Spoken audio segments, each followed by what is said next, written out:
Okay, hello. This is part 4 real quick from the series of videos of when I was wearing orange. Okay, so the story was about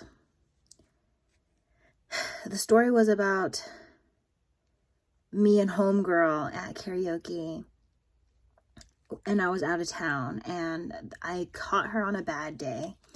And sometimes the moral of the story is sometimes you're catching someone on a bad day and you may need to withhold your judgment and give yourself some more time. That could apply to your person, that could apply to your friendships, like your new chapter of friendships. But the moral of the story is, or the rest of the story is that she came up and snuck up behind me, and as I was saying, I have my own set of triggers and things that I'm just not okay with, and she doesn't know that, and I don't know that, she doesn't know that I was having a bad day. I didn't know that she was having a bad day that other time. And anyway, she snuck up on behind me, and when you have sexual abuse or domestic abuse, physical abuse, any sort of abuse, you're just triggered in ways that some people find out the hard way. And so she snuck up behind me. I reflexively almost elbowed her in the face, and I turned into a bitch real quick because I was defending myself, protecting myself. It was a bad day as it is. And so I came off really strong, and I had to air it out.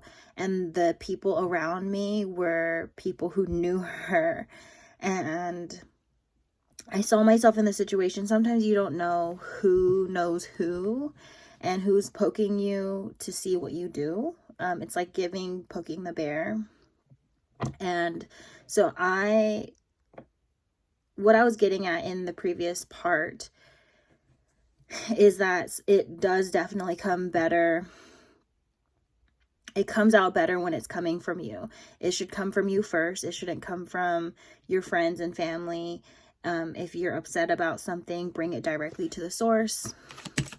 You're going to settle the problem right at the root instead of creating more problems, because you're not hearing from the person and where they're coming from, and they're not hearing from you and where you're coming from and why it was not the right thing to do. At the end of the day, it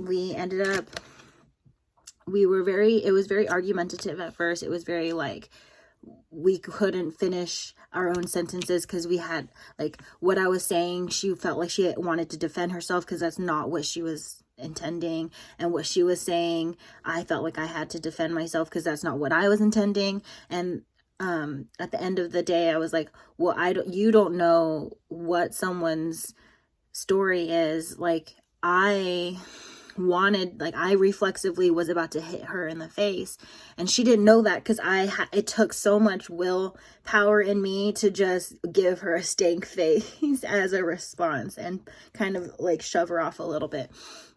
But so she clearly knew that was the wrong thing the second it happened, and she was very thankful that I brought it directly to her, that, even though it took me a few seconds outside, just like ranting about it, probably to the wrong people, and I was seeing it, like maybe later they're going to be talking hella shit about me, and I was like, I don't need that anxiety, I don't need that drama in a new setting.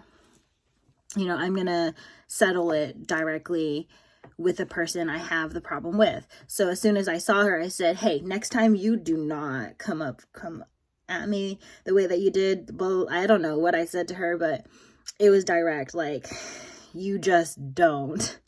And she, was taken aback.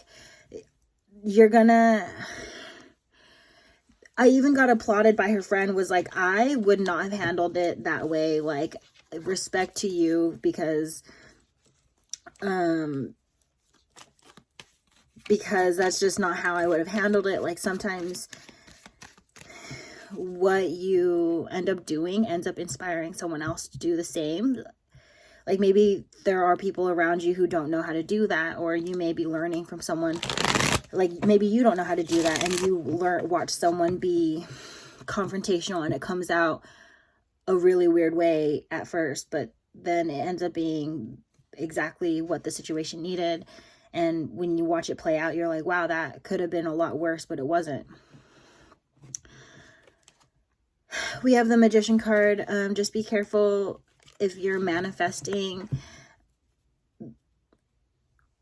in a group setting. Like if you are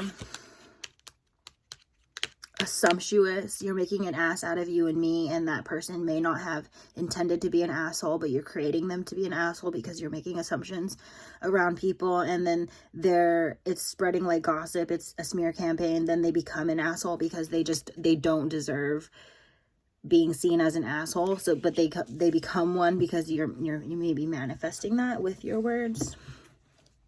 Sometimes an altercation is occurring because you're meant to learn from it.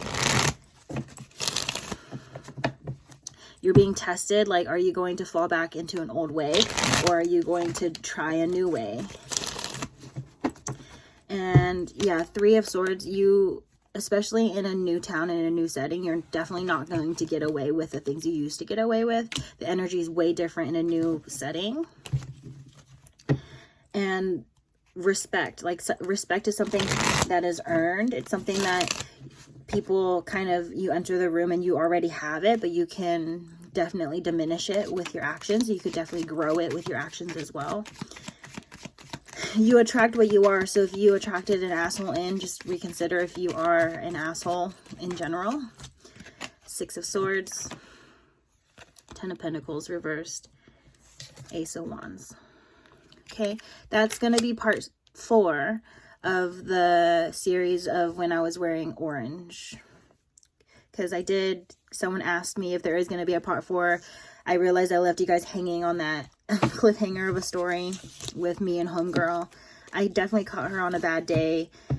And then the next time she caught me, it was me on a bad day.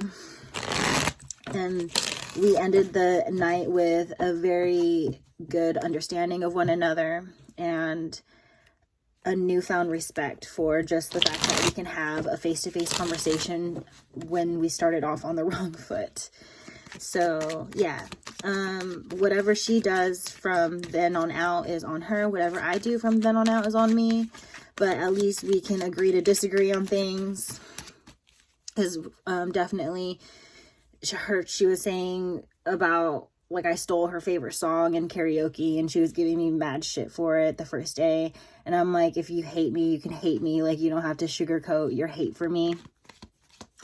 And we're in a bar setting, so it's just like giving, it's not that serious, but it got serious because the next time she caught me on a bad day and I almost elbowed her in the face, and that's not the type of person I am. And so it's like, because we don't know each other, we're definitely starting off on the wrong foot. And the only way for that cycle to stop is for you to just tell them, like, hey, I don't want to be treated this way. This is how I deserve to be treated because this is how I want to be treated.